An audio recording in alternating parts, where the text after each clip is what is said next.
So I woke up yesterday, I see on Twitter 2K tweets out, learn all about the new motion engine behind NBA 2K18 and feel of the game in our new gameplay blog. And then they included this link to this five-page paragraph or something written by Mike Wang, the gameplay director for 2K. So they made a lot of changes this year. They made a lot of changes to their game this year. I like that. They messed with the dribbling. They messed with the defense. You can't rip people as much anymore. And you actually have to hold down the right stick to contest a shot and stuff. You can't just hold L2 and then automatically contest jump shots if you're close to them. If you feel like they're about to shoot, you have to push down on the right stick and then it will push you towards the person. So, as you see right here, he said, on the ball handling front, we added the ability to do triple threat, dribble, and post moves just by tapping or double tapping the post up button, which that's L2. So if you press L2, you should be able to do triple threats, dribble moves, post moves, whatever. I know the pro stick can be a little daunting for newcomers, which he's saying the right stick's hard for new people. They won't be able to get used to it. So I think this feature will help them pull off some nice moves without worrying about getting accidental shots. And then he says here, but for you dribble gods, notice how he puts GAWDS, which is what people like me and other people sometimes put in their titles. He didn't put GOD. Interesting. Out there, read on. The signature size up combos, which are like the park size ups that they had in 2K15 and 2K16, and then were removed when 2K17 came out. He says that for the signature size up combos that you know and love make their return, so they're back 2K18. But we've also brought back the more explosive rhythm dribble sequences, including street ones, which is like that park size up 3 from 2K15, if you guys remember, where we would roll on the floor. I don't know if you guys remember that or not, but that was, no one used that, but that just shows that they're bringing back those 32 park size ups, which is what we want. And then he says it says that he had them a couple years back, including dozens of new animations for many of the top ball handlers in the league. Simply tap the right stick toward the hoop and you'll see some really sick dribble combos and tons of new content. It's extremely gratifying being able to chain together rhythm dribbles with the pro stick, which is the right stick, flick combo moves to create Kyrie Irving style mixtapes. So what he's saying is that they added a bunch of new dribble moves. Not only that, they added new dribble combos, and not only that, they added a bunch of dribble moves and size ups from the previous 2Ks like 15 and 16, which is what I liked, instead of the dribble moves and stuff from 2K17. But annoying, when he went out to play 2K early, he said that they had basically the same dribble moves and stuff from 17. But this right here, it shows that they're bringing back old moves from 2K15 and 16, the old 2Ks that we liked, those moves, the park size ups that we all loved, and they're adding new dribble moves again. So let me read on real quick. We've also added the ability to do walking size ups and combos. It may sound like a small addition, but it's one of my favorite things to do as a ball handler this year. We were in mocap watching guys play one-on-one, and nearly every possession they were pulling off these creep up dribble size ups. Now, these creep up dribble size ups, I would say that's probably when you're walking up court. Say you're walking or running up court, you could tap up and it'll do a size up while you're walking forward, which is something new. Another new thing for dribbling. They didn't have that in any of the 4 previous next gen 2Ks. I'm assuming since it's called a walk up dribble size up or whatever, when you walk up court and tap up, it'll do a size up while you're walking forward, which could be abusive. I like that. And it says it's for before attacking the rim or before pulling up for jumpers. Frankly, it baffled me that we never supported them as such an integral part of the game. But I'm happy to say that you can now do double crosses, cross to reps, cross to tweens, hezi crosses, and much more while creeping up in 2K18. Notice how he keeps saying creeping up. So these moves while you're like walking up the court. It seems interesting. I like that. I like that they're adding new dribble moves and stuff for us to get like adapt to dribbling, like get better and more variety of moves and stuff. It's very intriguing. I like it. Shout out to Mike Wang. Shout out to 2K. Great ideas. I didn't even think about this. Then the last thing he says is this is easily the deepest ball handling has ever been in any game. But the best thing about it is seeing the community invent all sorts of combos I didn't even know were possible when designing the game. That is true. They put these moves in the game not knowing the combinations that people can think of whenever it drops. Like say the momentum behind the back this year. No one did that in 2K14 through 2K16. No one did a momentum behind the back until this year. Well, actually, I did the previous 2K. I just never made it out there. But yeah, no one does like momentum spins and stuff. Like now when 2K18 comes out, there's going to be even new stuff. Like people can use the moves they've learned from all the way from 2K15 to now. Just put all of the moves together in your mind. Like try the combos and stuff from each 2K in the current 2K, and then there's just so many combinations of moves you could put together now. It's crazy.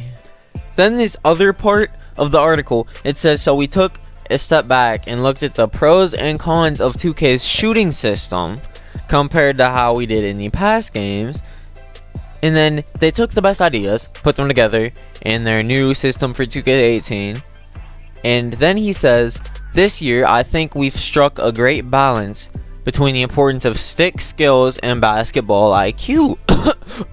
me. Oh, okay. Yeah, because I have both, yeah.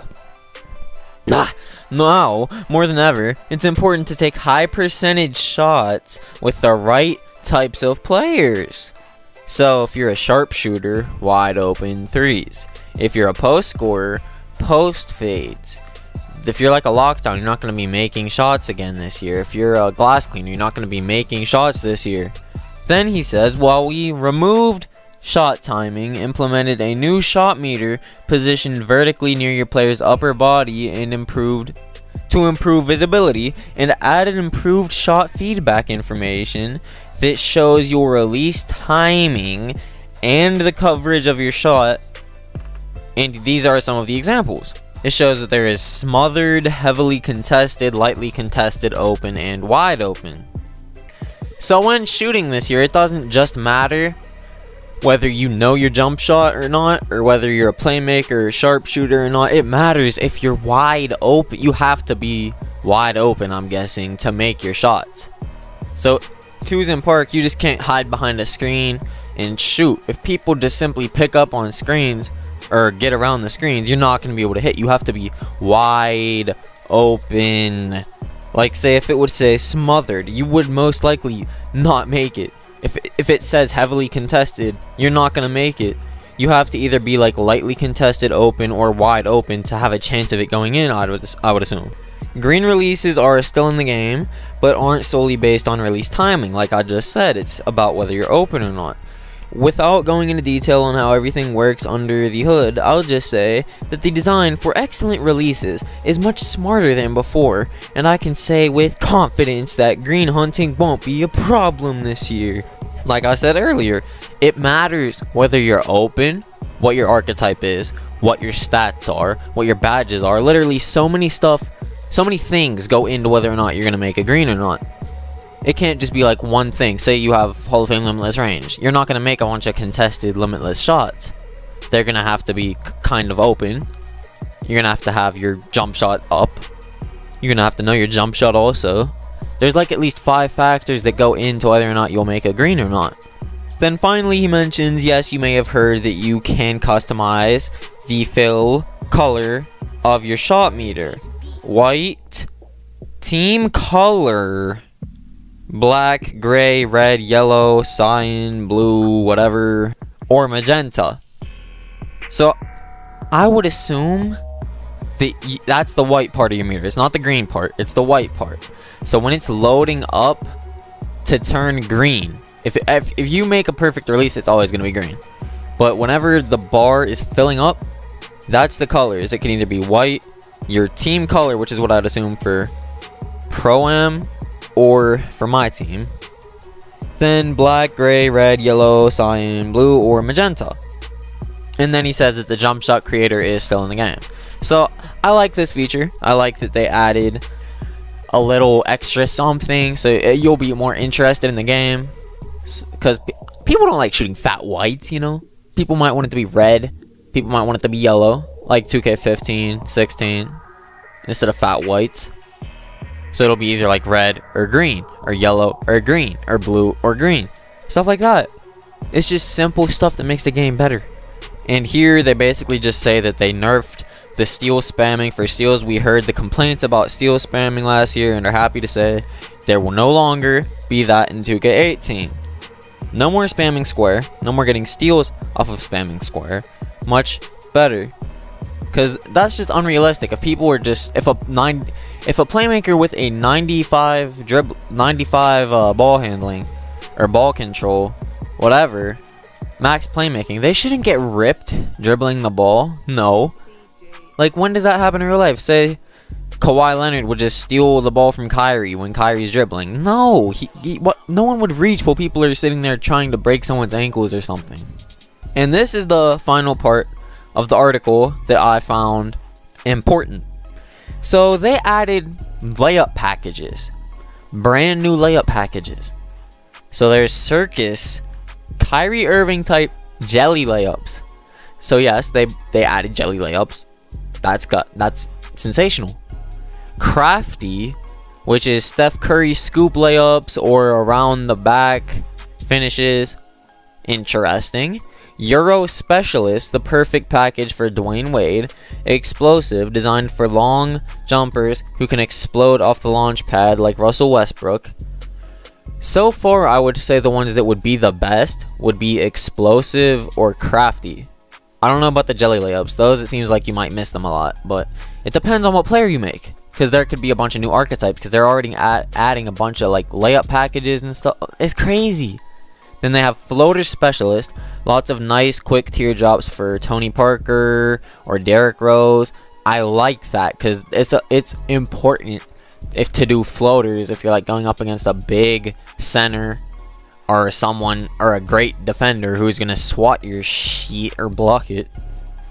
Then there is Long Athlete, great for long swings like Giannis or Tank, modeled after strong athletic finishers like LeBron. That would also be good for making like contested layups, just like going up if you're not that good. So I would say Tank or Explosive or Floater Specialist or Crafty. And then Unathletic Small. Don't want to name names, but we all know what kind of guy deserves this pack. Isaiah Thomas. Okay. Thank you guys for watching. So, dribbling's better. Layups are improved. Shooting is improved. 2K18, it sounds like it might be the best 2K we've ever had. It's sounding like that. So let's just pray that 2K keeps it like how they're putting it out there. Let's just hope they're not lying, catfishing. Let's hope that it is actually like this. It sounds incredible. Shout out to everyone at 2K making a great game this year. Can't wait to play it. Thank you guys for watching the video. Drop a like to make me happy. Please, I like it when you like the video. I don't like it when you don't like the video. The more likes, the happier I get and the more I'll upload. So, thank you for watching and bye-bye. Leaves you broken in your bed. I will